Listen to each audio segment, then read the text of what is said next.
পৃথিবীর অন্যতম পবিত্র স্থান পুরীর জগন্নাথ ধামের ৮টি অলৌকিক রহস্যের কথা আজ জানাবো। ১. সূর্যের অবস্থান সারাদিনে যেমনই হোক না কেন জগন্নাথ দেবের মূল মন্দিরের ছায়া কখনো মাটিতে আজ পর্যন্ত পড়েনি। ২. যতই ঝড়ঝঞ্ঝাট ভূমিকম্প আসুক ১৮০০ বছর ধরে প্রতিদিন মন্দিরের চূড়ায় পতাকা পরিবর্তন করা হচ্ছে। একদিনও যদি তা বন্ধ হয় তাহলে ১৮ বছর মন্দিরের দরজা বন্ধ থাকবে।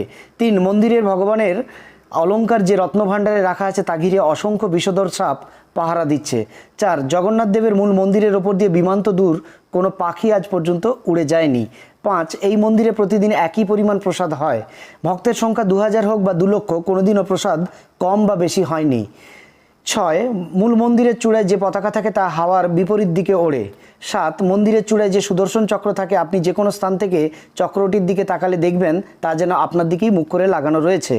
৮. সিংহদ্বার পেরিয়ে মন্দিরে প্রবেশ করলেই সমুদ্রের আর কোনো আওয়াজ পাওয়া যায় না।